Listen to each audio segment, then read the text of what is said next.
Trading on a high time frame is the first thing you want to do if you want to analyze the charts. This is because the higher time frame controls all that you see on the lower time frame. In today's video, I'm going to be showing you how to analyze on gold, and most importantly, I'm going to be showing you how I'll be executing gold this week. But before we go into that, if you're seeing me for the very first time, my name is Divine and I'm a forex trader. What I basically do on this channel is document how I trade and as well show you the mindset behind my strategy. If you want to be seeing content like this, I want you to smash the subscribe button, like this video, and drop a comment. I'll be right back. For us to analyze gold, there are 4 steps we have to follow. And this first step, we have 2 things we want to do on each step. The first step we want to do is to simply go to daily time frame and understand direction and most importantly, key levels. And what this means is this: if we go to the daily time frame, we are only looking for 2 things. Where is price coming from? Where is price going to? And where is the key level? These are the 2 things you're looking for on daily time frame. And for us to find that, we want to simply use our support and resistance to understand where price is coming from and where price is going to. And if you look closely here, you see that here is simply acting as a support level, and here is acting as a resistance level. What this means is this: price coming down from the resistance level to support level, and price is heading to the what? The resistance level, right? That means price is in an uptrend. That's what it simply means. Now, the next thing we want to do now is to simply understand key levels. Where are the key levels? For us to identify the key levels, we want to simply identify the point where price made a last correction from on trend. And if you look closely here and here, that means we have accomplished the 2 things that we came to do on the daily time frame: identifying where price is coming from and identifying key level. Now, our interest now is to simply understand how price behaved on this key level.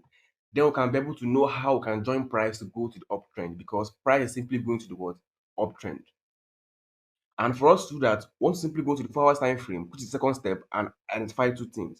We want to identify market structure and we want to identify supply and demand. That means on the 4 hours time frame, we are simply going to identify market structure and supply and demand zones.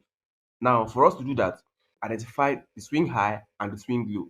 And if you look closely here, this is a swing low that gave us a swing high. And this swing high give us a swing low. And this swing low give us this swing high. And this swing high give us this swing low. Meaning price is giving us lower lows and lower highs. Meaning price was in a downtrend to the support key level.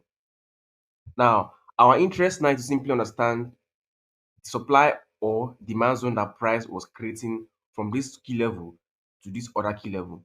How did price create supply or demand zones when price was coming down from this point to this point? Now, if you look closely here, you see that at this point here, price simply give us a supply zone, right? A drop, a base, and a drop. Again, price give us another supply zone here, which is a drop, a base, and a drop. That means here is simply a supply zone. Now, having identified these supply zones or these 2 supply zones, we want to simply go to the 1 hour time frame and do 2 things. We want to refine the supply zone to become a point of interest, and again, we want to identify point of liquidity. Let me go to the 1 hour time frame. Now, on the 1 hour time frame, our interest is to simply refine this supply zone to become a point of interest. And how do we refine it? By simply using a specific candlestick to represent this zone as our point of interest. And if you look closely here, we can use this dodgy candlestick here as our PY, right? And if we are to define this one, we can also use the same candlestick that we saw here as our PY. Now, our interest is to simply see how price is going to react from this particular PY here, and how price likely going to react from this particular PY here. Now, let's look at it very well. If you have to look at this PY here, is there any liquidity that can trigger this PY to hold? If yes, where's the liquidity? And if you're looking at this PY here, is there any liquidity that can trigger this PY to hold? If yes, where's the liquidity? Now, this place is simply going to act as a liquidity to hold this PY here, because this is simply an equal highs, right? And likewise, in this place here, there's also liquidity at this point to hold this PY here, which is simply this equal highs here. right? But see, price failed this first price failed this first POI here, and automatically this place becomes a flip zone, right? That means this place is simply acting as a flip zone. And also, there's also liquidity to hold this particular POI here because this place is simply acting as a demand POI. Now, our interest is to simply understand how price has behaved since price got to this POI here. How did price behave?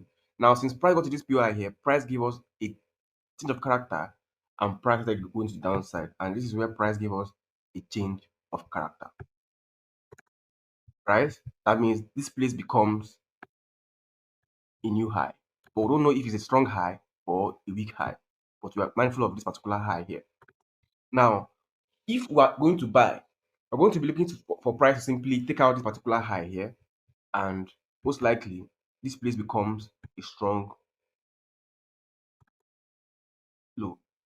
What this means is this, that we are in between or we are in equilibrium. That means both buyers and sellers are in equilibrium. And most likely, we don't know if price is going to continue to the upside or if price is going to continue to the downside. So we're going to be working based on speculation and how speculating price that this price is simply a demand POI that price is simply respecting. And this place is simply a supply POI that price is also respecting. But if we're going to look for a sell opportunity, at what point are sellers going to likely sell from? Meaning, this point is simply going to be a point where price or sellers are going to be looking for a sell opportunity. And this point is simply a point where buyers are simply going to be looking for a buy opportunity. Now, for us to know an entry or for us to know a point where we're going to likely enter from, we want to simply understand how price has behaved from this POI to the current place where price is on the 15 minutes time frame. On the 15 minutes time frame. Now on the 15 minutes time frame, since price touched this POI here, how did price behave? Now since price got to this POI here, price started giving us swing highs and swing lows, right? Meaning a change of character, right? This place is swing low, a swing high, price came back, couldn't take out this low and gave us a new high. That means this place is simply a what? A change of character. And here becomes the low. That means we're going to be looking for opportunity for a buy and we're expecting price not to take out this particular low here. And you can see price took out this high here and this place becomes the new low. Now what this means is this: an opportunity for an entry on gold here is simply wait for price to open tomorrow being Monday and expect price to not take out this particular low here, right?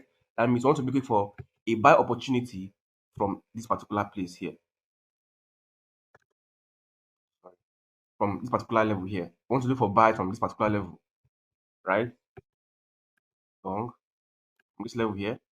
Our stop loss is going to be at this low here, and our take profits is going to be at this point where we are going to expect sellers to sell from, because the only point you can have a long-term buy or a long-term buy opportunity is if price take out this particular or if price fill this particular POI here. That means if price take out this particular high here.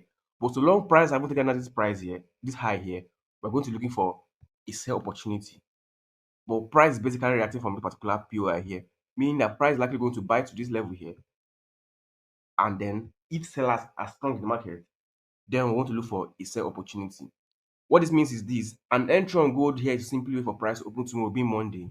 And if price do any of these two things, then we can have an opportunity for a buy.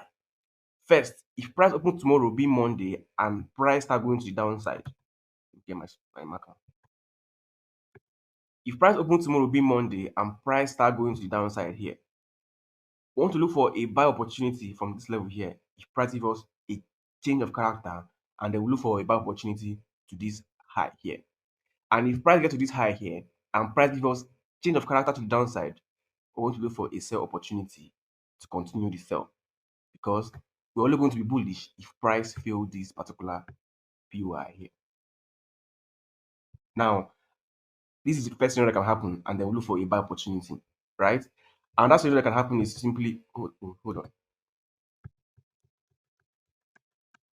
And that scenario that can happen is simply if price open tomorrow be Monday and price simply start going to the upside, right? If price comes to this place, we want to look for a sell opportunity if price gives us change of character and they will continue to sell to the downside. This is the second scenario that can happen. That price will not even go to the downside and price will start going to the upside. What this means is this: if price comes to this level here, we're going to look for a sell opportunity to the downside if price gives us a change of character, right? Now, another scenario that can happen, I've given you three scenarios, like two scenarios now. This is the third one that can happen. That price is simply going to simply sell from this point and take out our stop loss.